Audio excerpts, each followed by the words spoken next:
신명기 10장입니다. 1절로 11절입니다. 모세의 목숨을 건 중재와 탄원이 받아들였죠. 일단 황금송아지 사건을 용서하신 하나님께서 시내산 정상으로 그를 재소환하십니다.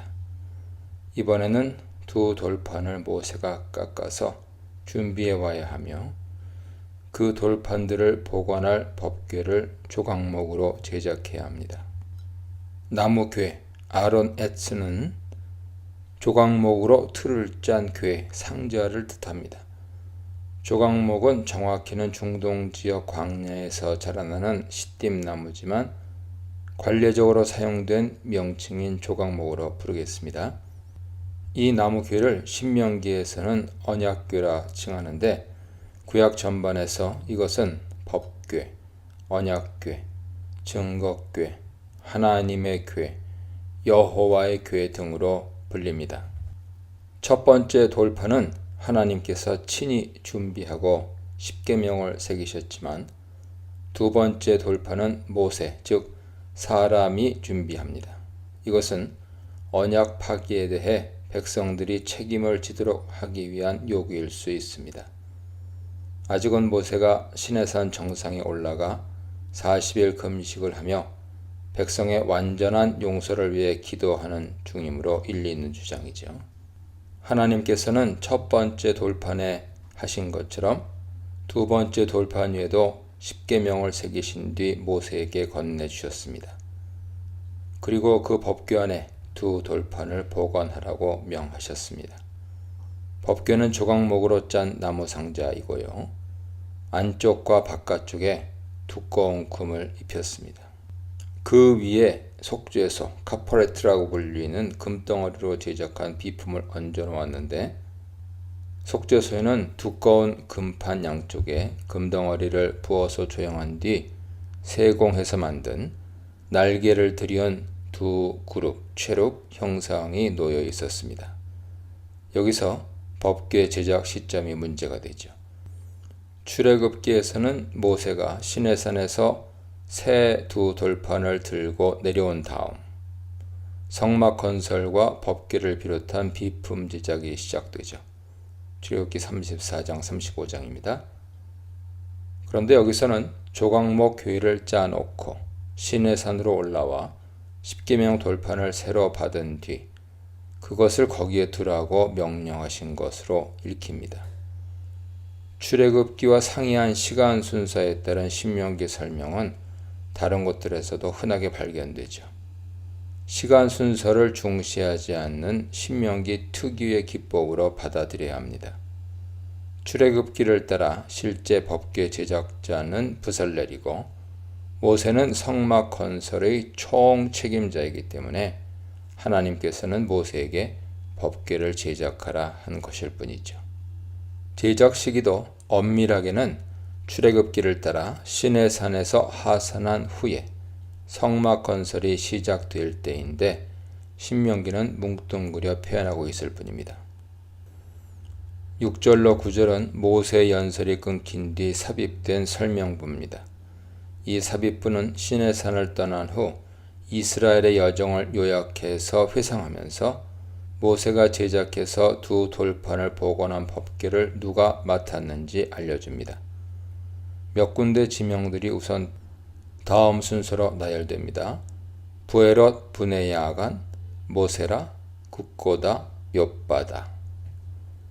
민수기 33장 30절 이하에서는 다음 같은 순서의 지명이 나타납니다. 모세롯, 브네야간, 홀하기갓, 옅바다. 두 책 속의 지명들의 정확한 위치는 확인되지 않고 있습니다. 이런 차이점은 같은 장소를 지칭하는 다른 이름들로 인한 것이거나 두 책의 여행 경로 보고가 정확한 순서와 상관없이 기록되고 많은 지명들이 선택적으로 언급되기 때문일 것입니다. 이러한 광야 이동 과정에서 법궤가 항상 선두에 섰으며 법궤 위에는 하나님의 구름기 등이 내려와 백성을 인도해 갔습니다. 법궤는 하나님의 보좌로 눈에 보이지 않는 하나님께서 왕으로서 앉아 계신 비품이었으며 행진시 법궤 선도 진행은 일종의 임금님의 가마 행차 같습니다. 법궤 가마꾼들은 레위지파, 그 중에서도 고핫 자손들이죠. 신명기는 법궤 운반을 레위의 아들들인 제사장들이 맡았다고 설명합니다. 이건 역시 민수기와 신명기의 모순으로 이해할 필요는 없습니다. 성막의 모든 비품의 관리와 운반 책임은 제사장들에게 있었기 때문이죠. 즉, 제사장들의 지휘하에 법궤가 운반되었습니다. 또한 전쟁과 같은 비상한 상황에서는 고핫 자손이 아닌 제사장들이 직접 법궤를 메고 앞장선 사례들이 나타나므로 모순된 보고로 생각할 필요는 없습니다. 법궤 운반뿐 아니라 성막의 관리와 봉사라는 중책을 맡은 레위지파는 땅 분배에서 제외되었는데 대신 지정된 48개의 레위 도성에서 성전에 바쳐진 11조와 각종 봉헌물에 의지하여 살았습니다. 이 삽입부는 그것을 여호와가 그의 기업이시라고 표현합니다. 11절은 다시 모세 연설의 재개죠. 모세는 자신의 두 번째 금식과 더불어 시내산에 40일간 체류했음을 이야기합니다. 그는 시내산 꼭대기의 하나님 앞에서 40일간 금식하며 패역한 백성들을 위해 탄원의 기도를 계속 올렸습니다. 그의 기도는 결국 받아들여졌으며 하나님께서는 그들을 완전히 용서하시고 모세에게 백성들을 선도하여 시내산을 떠나 광야 여행을 시작하라고 명하십니다. 12절로 22절입니다.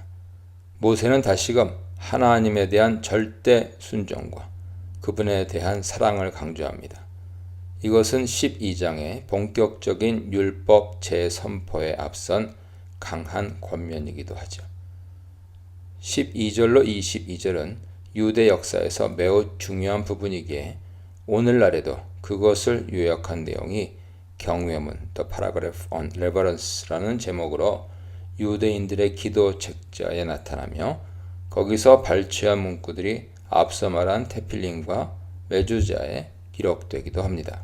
12, 13절에 걸쳐 절대 순종에 대한 요구가 여러 동사들을 통해 반복되며 강조됩니다. 도를 행하고 사랑하고 섬기고 지킬 것이니라. 앞서 우리는 마음과 뜻과 힘을 다해 하나님을 사랑하라는 것이 무엇인지 살펴보았습니다. 이것은 당시의 국제관계에 빗대어 잘 이해되는 요구기도 하죠. 봉주와 봉신의 관계는 1대1입니다. 어떤 속국이 두 제국의 봉주를 섬긴다는 것은 불가능합니다. 마찬가지로 이스라엘은 두 왕 혹은 여러 왕을 하늘의 봉주로 섬길 수 없습니다. 여러 왕들에게 분산된 충성은 진정한 충성이 아닙니다. 예수께서도 사람이 결코 두 주인을 섬길 수 없다고 말씀하셨습니다. 만일 하나님과 더불어 다른 대상을 그분과 동급으로 의지하고 섬기고 있다면 그것은 이미 그 대상이 하나님을 대체하고 있는 셈이죠. 만일 하나님도 믿고 돈도 의지하고 있다면 그는 사실은 하나님을 믿는 것이 아니라 전적으로 돈을 숭배하는 자입니다. 신앙 세계에 회색지대와 양다리는 있을 수 없습니다. 하나님만이 유일한 여호와십니다. 모든 하늘의 하늘과 땅과 그 위의 만물은 전형적인 총칭어법입니다. 그분은 모든 하늘의 주인이시고 땅 위에 있는 모든 만물의 창조자십니다. 그분이 그들을 사랑하시어 일방적으로 선택하셨습니다. 그러므로 택함받은 백성은 마음의 할례를 행하고 굳은 목으로 하나님께 대항해서는 안 됩니다. 여기서 마음의 할례, 즉 내면에 대한 할례가 구약에서 최초로 등장합니다. 하나님은 신들 중에 신이요 주들 중에 주이십니다. 하나님만이 홀로 백성을 인도하셨고 다른 신은 그들과 함께하지 않았습니다. 그분만이 천하만국의 홀로 하나님이십니다. 그분을 사랑해야 하는 백성은 또한 마땅히 이웃들, 특히 약자를 보호하며 사랑해야 합니다. 사랑은 실천으로 표현되죠. 하나님에 대한 사랑도 계명의 순종으로 증명되듯이 이웃사랑도 구체적인 실천을 통해 표현되어야 합니다. 이웃사랑은 가난한 사람에게 필요한 것을 베푸는 행동으로 증거됩니다. 특히 나그네와 약자를 잘 돌봐야 합니다. 결코 가난한 사람을 외모로 판단해서 무시하고 부자를 편애해선 안 됩니다. 그들도 이집트 땅에서 나그네로 지내며 고통당했는데 하나님께서 해방해 주셨기 때문이죠. 그들은 큰 축복을 받아 70명의 조상에서 지금 하늘의 별처럼 많은 인구를 가진 나라가 되었습니다.